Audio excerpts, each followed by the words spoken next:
forte é o nosso Deus. Meus irmãos queridos, boa noite, graça e paz, boa noite também àqueles que nos acompanham pelo YouTube. Nós vamos abrir, meus amados irmãos, o texto da palavra do nosso Deus, como de costume, no capítulo 20 de Êxodo.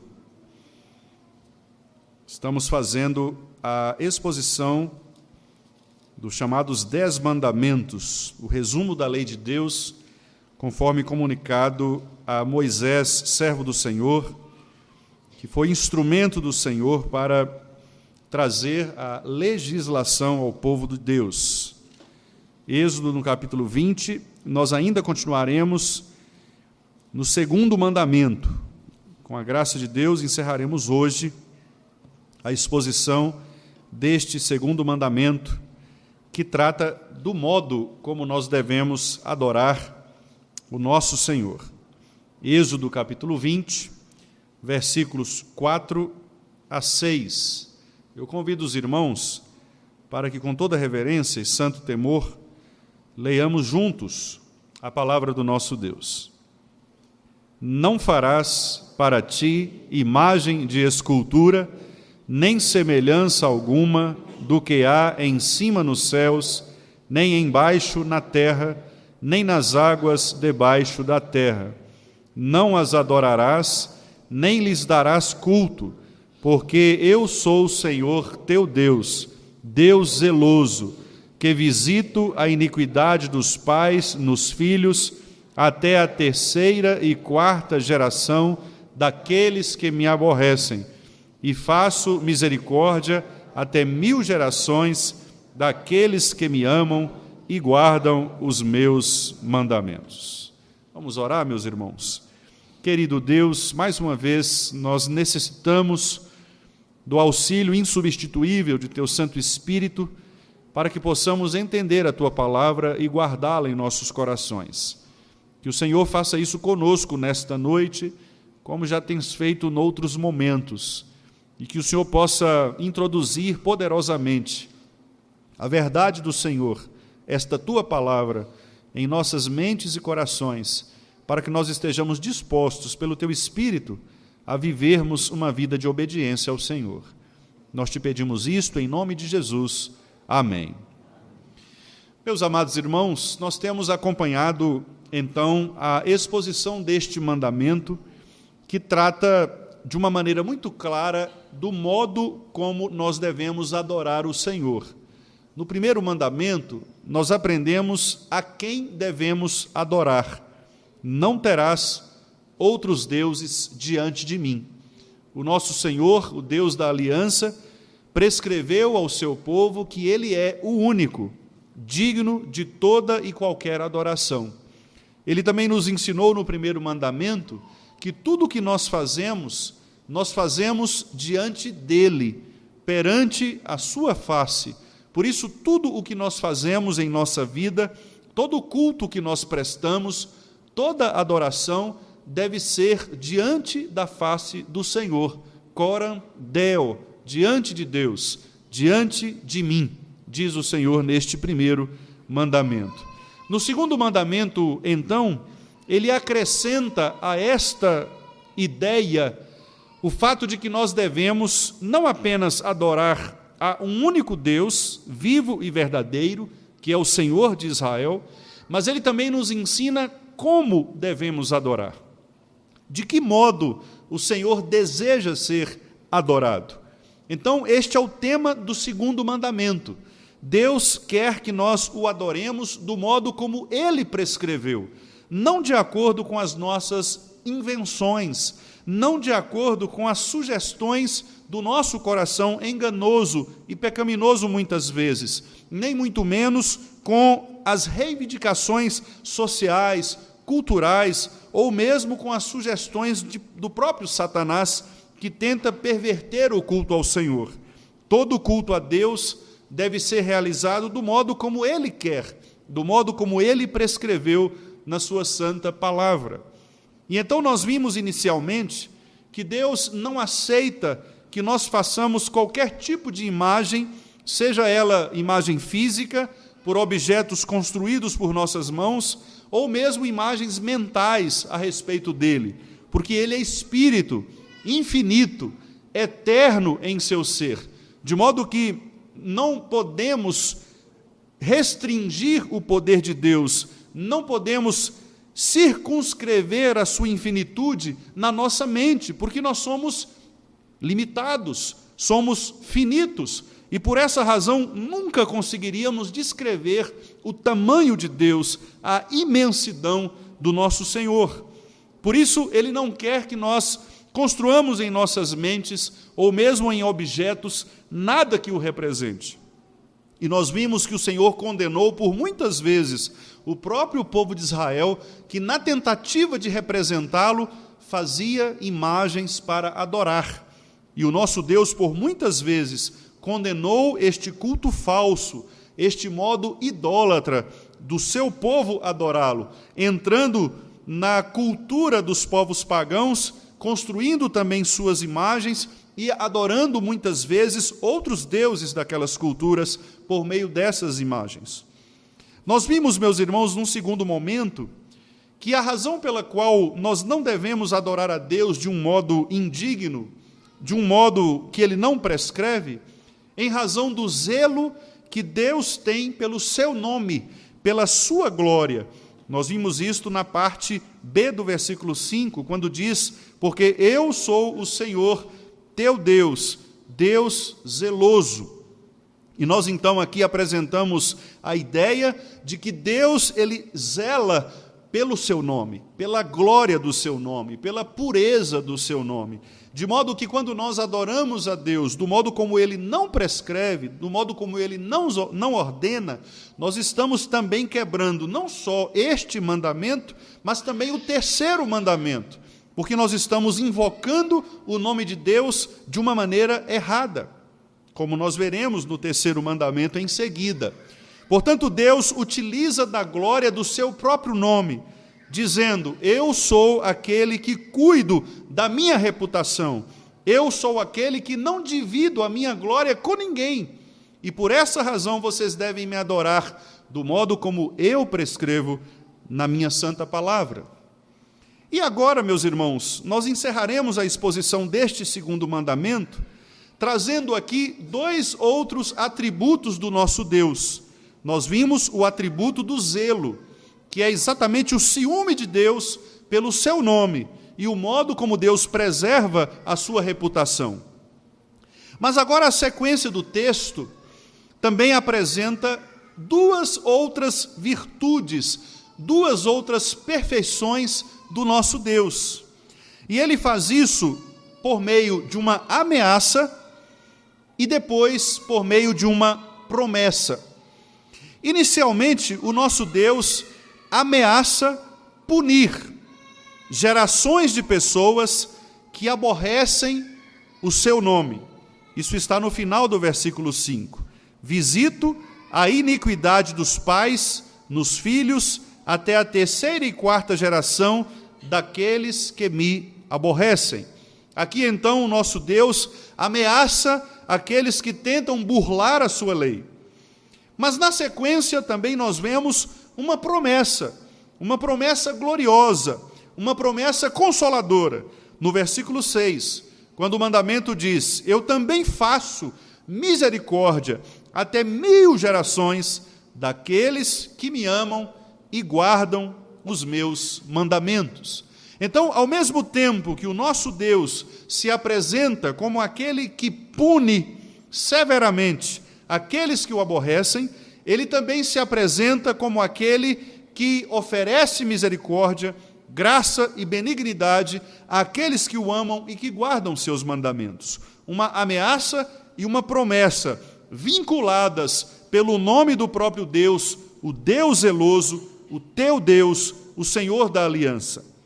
Então, nós vemos aqui, meus amados irmãos, dois outros atributos, como eu lhes disse, duas outras perfeições do nosso Senhor. Na primeira delas, nós vemos claramente o Deus que executa a sua justiça, o Deus que, portanto, é um Deus justo em tudo aquilo que faz, um Deus que não aceita nada que esteja fora da sua retidão, um Deus que zela pela sua pureza, pela sua santidade. Por isso ele promete aqui e ameaça visitar a iniquidade dos pais nos filhos, daqueles que aborrecem.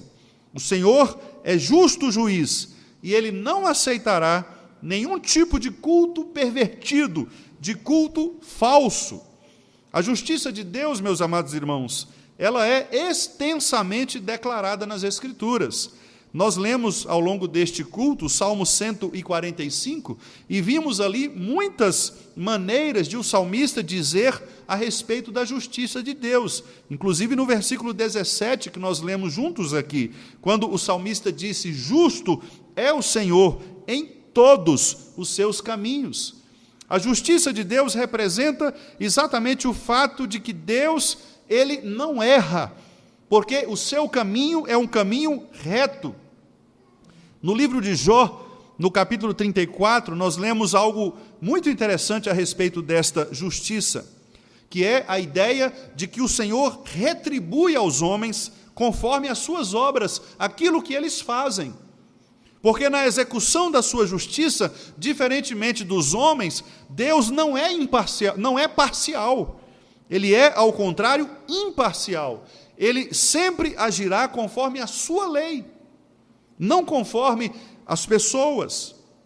Por isso, Jó, capítulo 34, versículos 11 e 12, diz assim: pois ele retribui ao homem conforme as suas obras, e faz a cada um segundo os seus atos.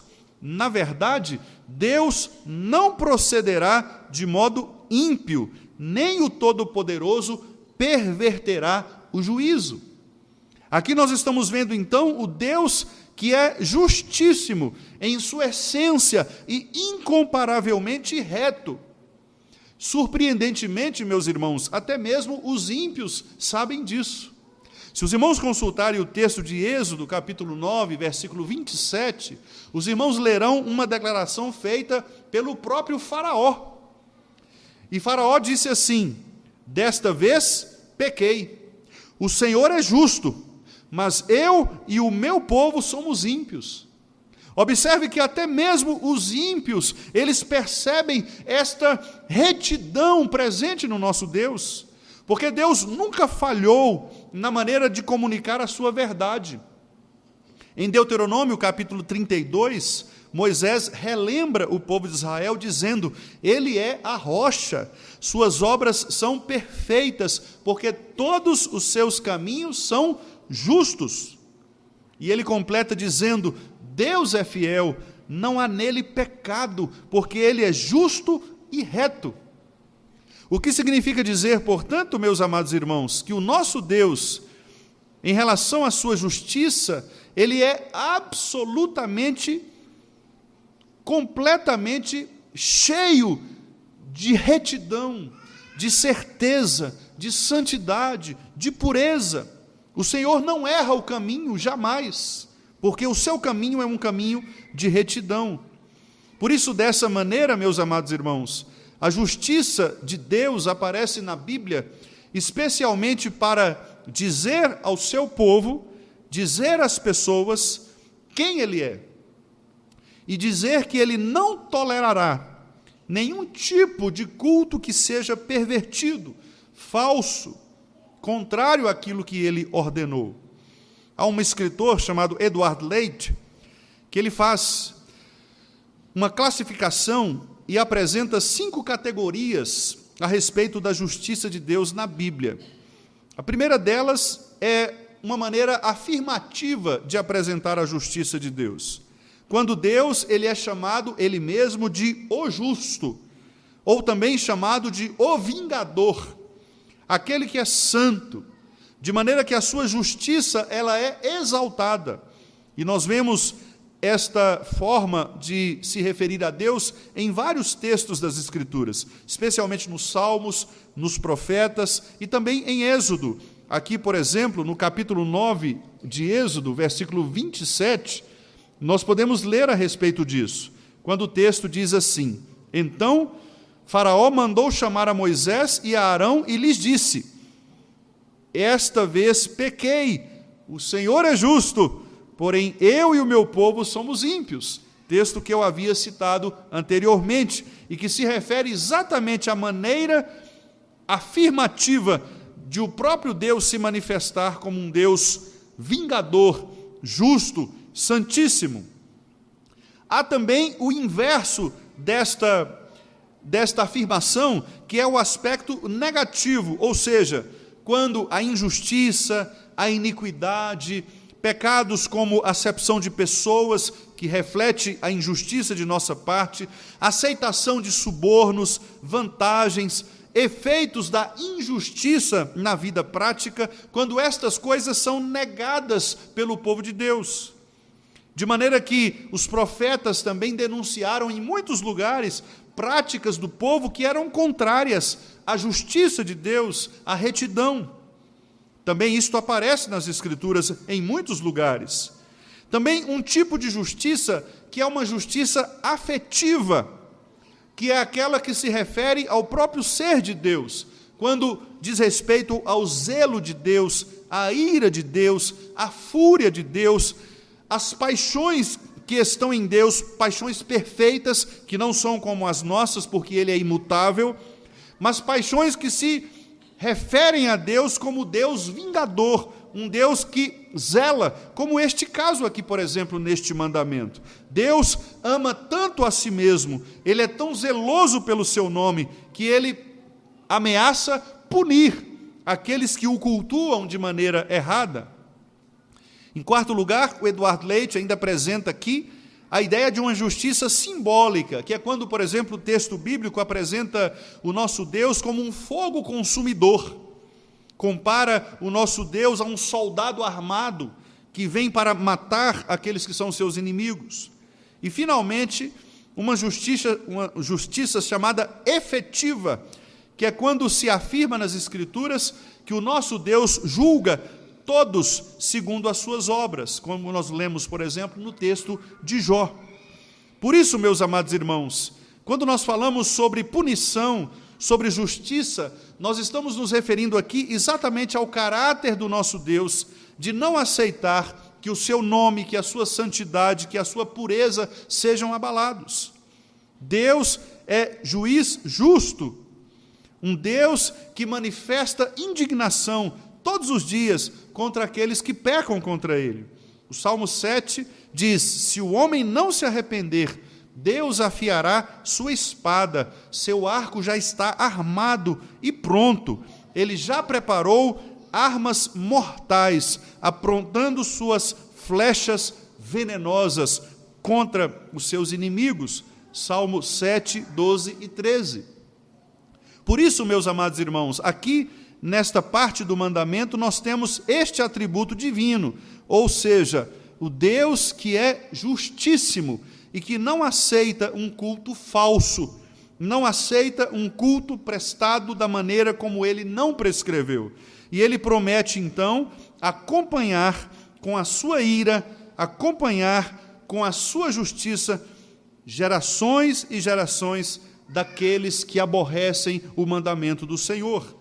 Eu visitarei a iniquidade dos pais nos filhos até a terceira e quarta geração daqueles que me aborrecem.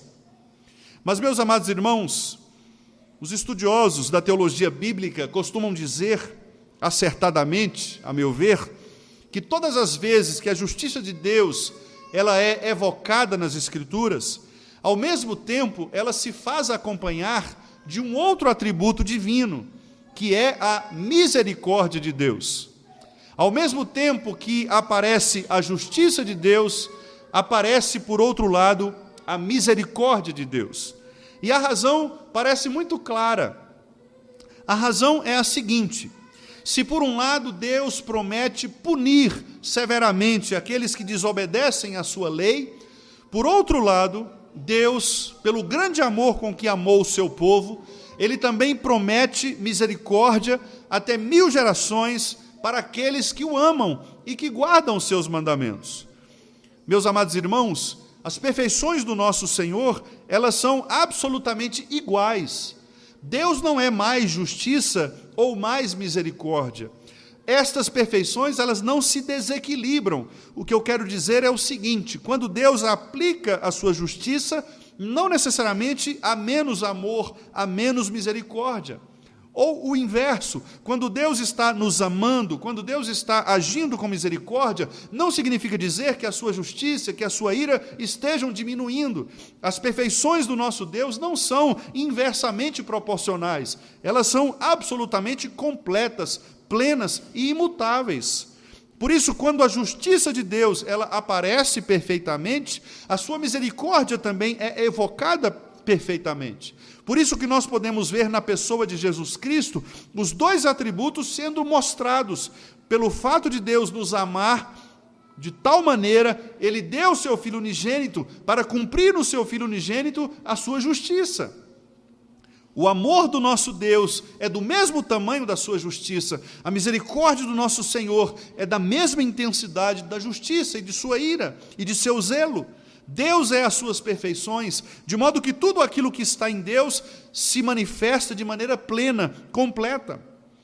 E a misericórdia de Deus, então, meus amados irmãos, é exatamente esta atribuição que é vinculada à justiça de Deus. Deus promete punir aqueles que o desobedecem, mas Ele também promete guardar aqueles que o amam, aqueles que são obedientes.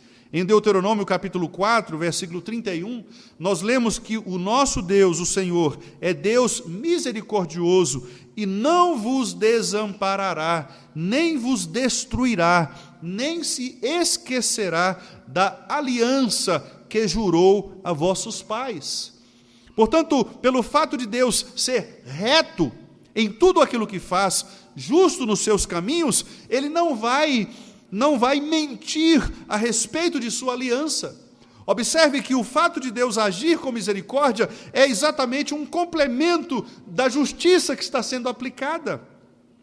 Porque Deus é reto e todas as suas obras são justas. De modo que a aliança que Ele estabeleceu com o seu povo é uma aliança de justiça, é uma aliança reta, é um reto caminho. Deus, portanto, não pode burlar a sua própria regra, a sua própria lei.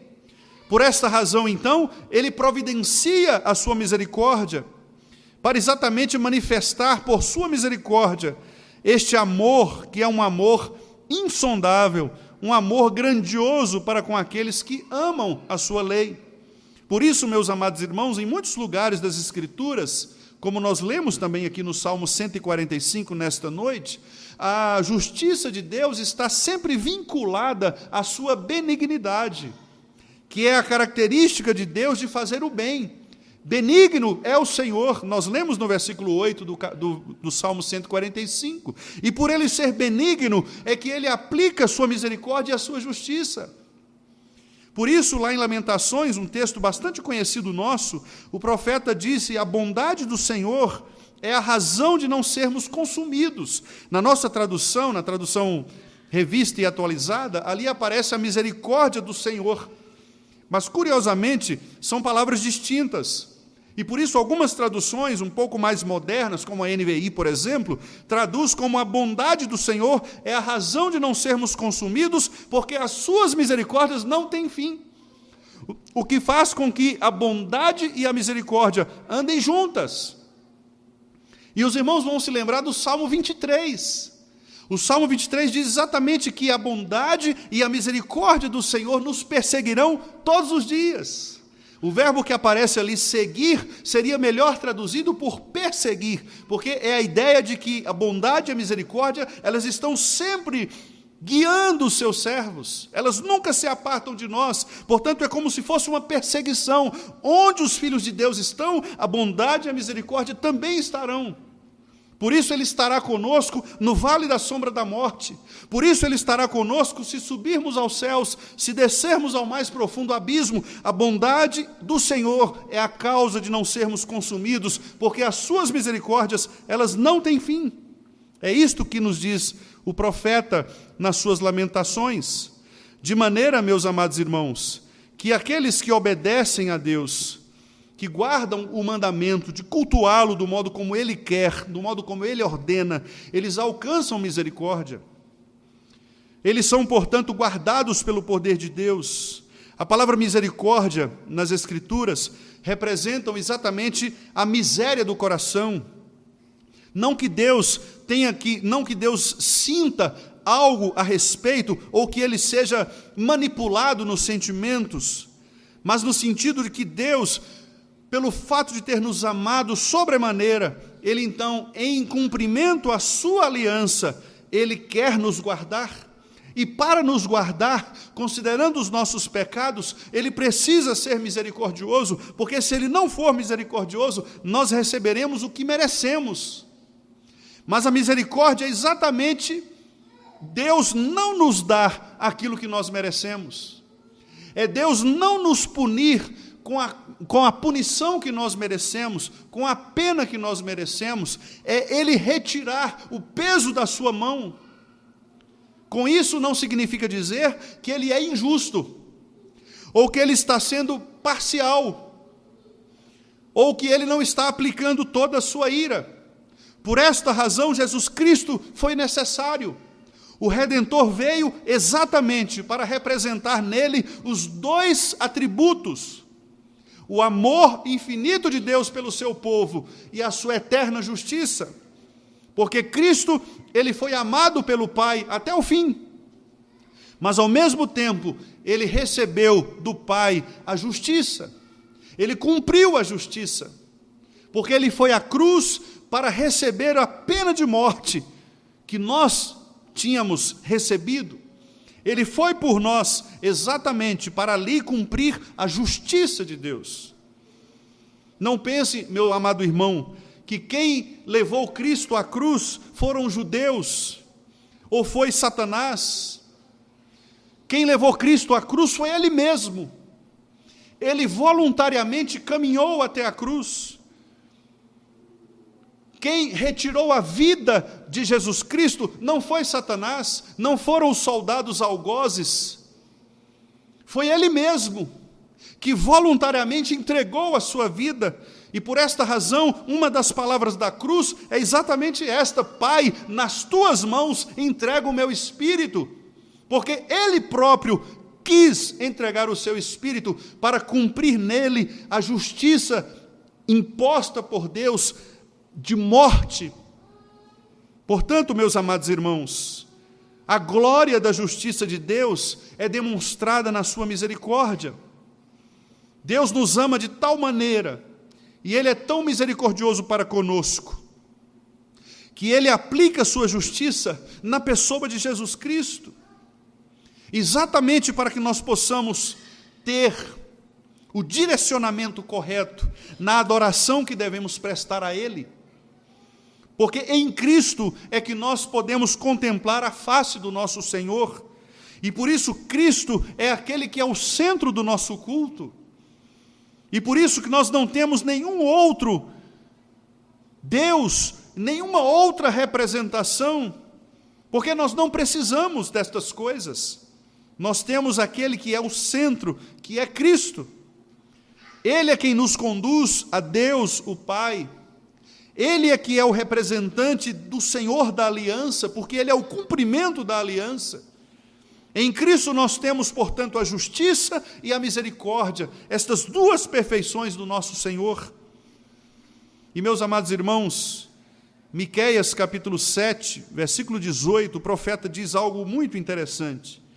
Quem é Deus semelhante a ti, que perdoas a maldade e te esqueces da transgressão do remanescente da tua herança? O Senhor não retém a sua ira para sempre, porque Ele tem prazer na misericórdia. Este é um texto muito interessante, porque mostra que Deus, o nosso Pai, Ele tem prazer em ser misericordioso. Isso não significa dizer que Deus não queira aplicar a sua justiça, ou que Ele não esteja irado contra os pecadores. Mas isso significa dizer que o plano de redenção do nosso Senhor, ele envolve exatamente este aspecto da tolerância de Deus, ou da longanimidade de Deus. Deus tem um ânimo longo para suportar os pecados do seu povo contra ele, exatamente para dar tempo a esse povo de se arrepender e de se voltar para ele, porque ele é misericordioso.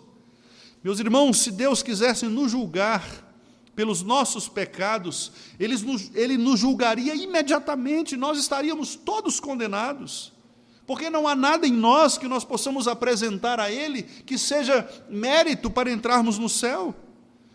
Se estamos aqui nesta noite, se ainda vivemos as nossas vidas, se temos algum tipo de conforto, é porque Deus tem sido misericordioso para conosco. É porque Ele não nos tem dado aquilo que nós merecemos, porque se Ele der o que nós merecemos, nós morreremos. Mas nós não morremos exatamente pelo fato de que Cristo recebeu a plenitude da justiça. E é por isso que nós olhamos para Cristo, porque Cristo, Ele é a nossa justiça. Ele é o selo do pagamento de nossa dívida, é o penhor da nossa herança, é aquele que de fato faz com que a justiça de Deus esteja plenamente satisfeita, cumprida. Por isso, meus amados irmãos, quando o povo do Senhor se reúne para cultuá-lo, o povo do Senhor deve ter no seu coração esta gratidão maravilhosa, de reconhecer que ele está diante de um Deus, que é um Deus zeloso pelo seu nome, que é um Deus justo, que não aceita e não aceitará a perversão deste culto, e que é também um Deus misericordioso, que ama e dispensa sua bondade sobre aqueles que obedecem. Meus queridos irmãos, como é bom nós sabermos que o nosso Deus aceita o nosso culto, e como é bom saber que o nosso Deus aceitará ainda mais o nosso culto, quando ele for ainda mais purificado das impurezas deste mundo. Quando nós nos adequarmos ainda mais aos seus mandamentos, quando nós nos apresentarmos a Ele ainda mais consagrados. Por isso, os nossos símbolos de fé dizem que há igrejas que são mais puras e outras menos puras. E a pureza dessas igrejas existe por uma razão. Aquelas igrejas que são mais puras são aquelas que estão mais próximas do desejo de Deus expresso na sua palavra. São aquelas que obedecem de coração o Senhor. As igrejas menos puras são aquelas que se distanciam da palavra do nosso Deus. E nós vamos ver isto claramente nas 7 igrejas do Apocalipse. Nós veremos ali com muita clareza aquelas igrejas que eram igrejas mais próximas da palavra do Senhor, por isso elas eram mais puras, mais elogiadas. Ao passo que em outro lugar havia igrejas que eram igrejas impuras, porque elas se afastaram do Senhor. Há algumas igrejas nas quais, por exemplo, o Senhor ameaça, inclusive, tirar dela o seu próprio pastor, o seu espírito, porque elas eram impuras. Então, meus amados irmãos, muito embora nós creamos que a igreja do Senhor permanecerá viva até a volta de Jesus Cristo, nós cremos nisto, sempre haverá igreja do Senhor neste mundo, ainda que haja perseguições, mas nós cremos que algumas igrejas locais, elas podem morrer. E como elas morrerão? Morrerão quando o culto que for prestado a Deus for um culto falso, pervertido, um culto cheio de idolatria, porque Deus visitará a iniquidade destas pessoas. E ao longo da história da igreja é possível ver isto com muita tristeza. Há lugares, meus amados irmãos, como na Escócia, por exemplo, berço do presbiterianismo, que muitas igrejas históricas, confessionais, têm sido fechadas. E os espaços têm sido transformados em outras coisas, teatros, comércios, centros culturais, porque aqueles irmãos que ali estavam não foram vigilantes e permitiram que um culto falso fosse instituído. Por isso o nosso Senhor diz, não façam isso. Se forem me cultuar, cultuem do jeito que eu ordeno, porque se vocês forem obedientes, eu serei misericordioso e estarei com vocês até 1000 gerações. Se queremos, portanto, que a nossa igreja seja uma igreja continuamente e de geração em geração, uma igreja abençoada, até a volta do nosso Senhor, guardemos os mandamentos do Senhor, ouçamos a voz do Senhor, amemos a palavra do Senhor, de modo a que prestemos um culto, irmãos, puro. Nós sabemos que somos pecadores, e sabemos que não temos nós mesmos condições de apresentarmos a Deus um culto que é perfeitamente puro. Mas, por outro lado, nós sabemos que a palavra do Senhor nos instrui como fazer. E, meus irmãos, o nosso Deus, por ser justo, reto e bom, Ele sempre cumpre as suas promessas. E se Ele nos disse que se o seu povo, se humilhar, orar e buscá-lo de todo o coração, Ele vai derramar sobre esse povo bênçãos sem medida. Por muitas vezes nós lemos nas profecias, os profetas dizendo: se vocês se arrependerem do mal que vocês têm feito, eu estarei com vocês. E, meus amados irmãos, o diabo pode se levantar contra nós. O diabo pode se levantar contra nós. Mas se o diabo se levantar contra nós, a igreja permanecerá viva. Porque se Deus é por nós, quem será contra nós? Mas eu quero lhes dizer que se Deus for contra nós, não há quem possa resistir. Se Deus virar as suas costas para nós, não há o que possamos fazer. E Deus vira suas costas quando o povo se faz desobediente. Isto aconteceu muitas vezes na história de Israel.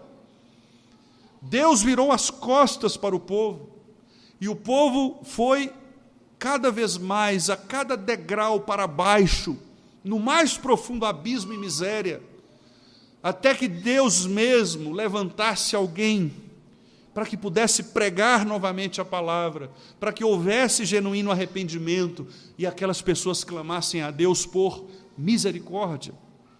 E Deus, pelo grande amor com que ama o seu povo, então, Ele aplica a sua misericórdia.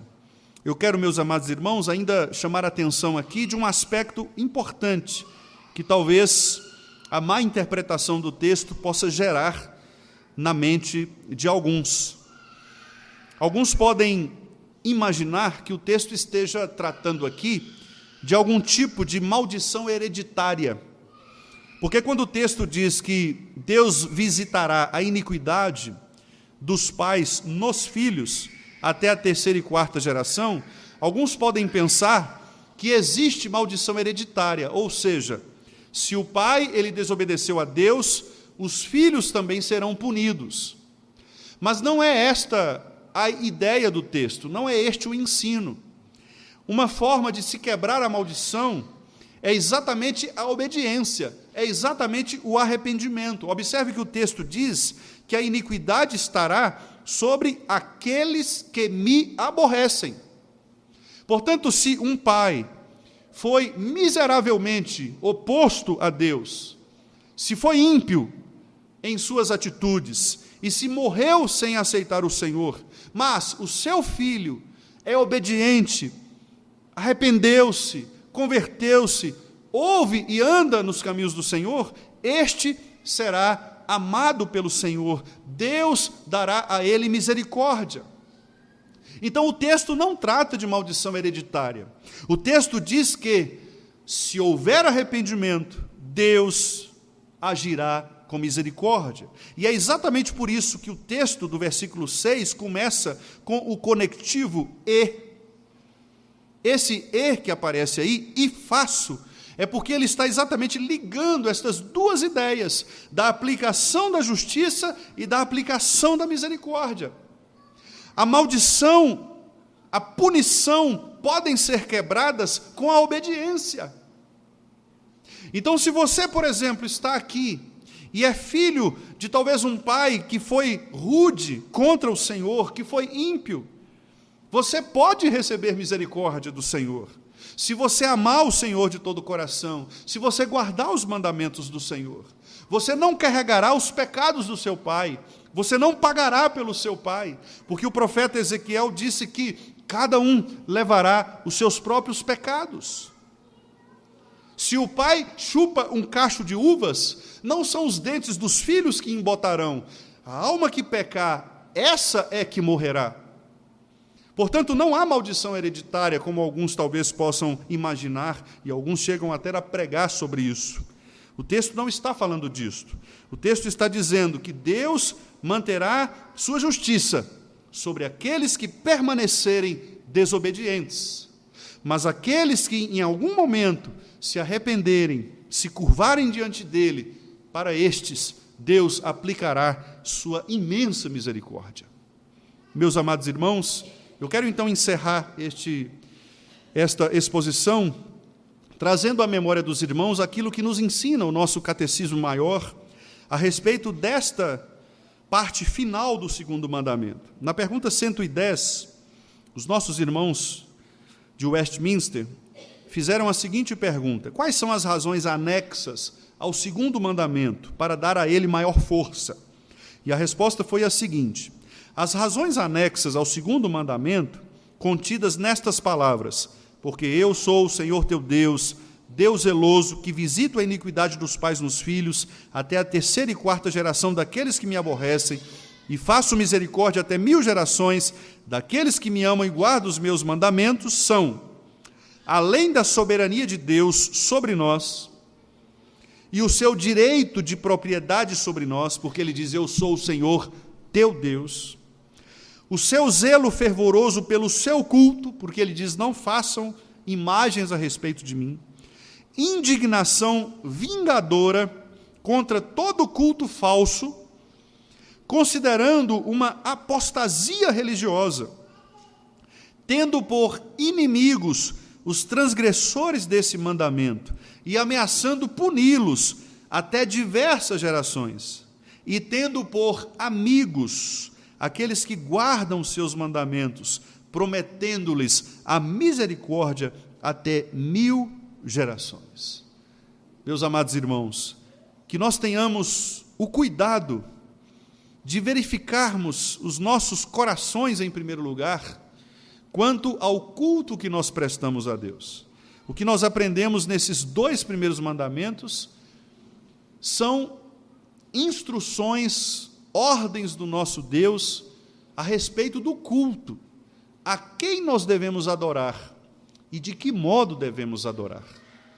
Meus amados irmãos, que todos nós, individualmente, possamos refletir a respeito disto, diante de quem nós estamos, o Senhor, o único Deus, que nós não tenhamos nenhum outro Deus, que nós não criemos nenhuma idolatria em nosso coração, e que nós o adoremos a este único Deus, da maneira como Ele quer ser adorado. Portanto, você deve sempre se perguntar, ao entrar numa igreja, este culto que estas pessoas estão oferecendo, que eu estou oferecendo, é o culto que agrada a Deus? É assim que Deus quer que nós o adoremos? Porque esta pergunta, meu amado irmão, ela é fundamental para a sua vida. Se você for desobediente ao modo como Deus quer ser adorado, Ele visitará você e toda a sua geração com iniquidade. Meus amados irmãos, eu não quero aqui trazer nenhum tipo de especulação para assustar alguém, quem quer que seja, mas eu acho, sinceramente, que muitos dos problemas que nós enfrentamos nas nossas famílias, ou mesmo individualmente, talvez situações da nossa família, de pessoas que tenham se desviado do Evangelho, de pessoas que são pessoas que se tornaram ímpias, inimigas da cruz de Cristo, talvez, não quero afirmar isto como uma doutrina, talvez eu diga aqui como Paulo disse, falo como homem, talvez seja pelo fato de que nós tenhamos sido desobedientes ao Senhor no culto que nós prestamos a Ele. Talvez uma maneira de quebrarmos toda esta estrutura seja começarmos a pensar no modo como Deus quer ser adorado e nos arrependermos, porque é isto que nós vemos, inclusive, em algumas das igrejas do Apocalipse. igrejas que tinham um culto ajustado, mas que em algum momento elas se perderam, como por exemplo a igreja de Éfeso. A igreja de Éfeso tinha uma teologia excelente, mas Jesus Cristo diz ao pastor daquela igreja que eles tinham perdido a essência do culto. Eles não sabiam mais o que era cultuar.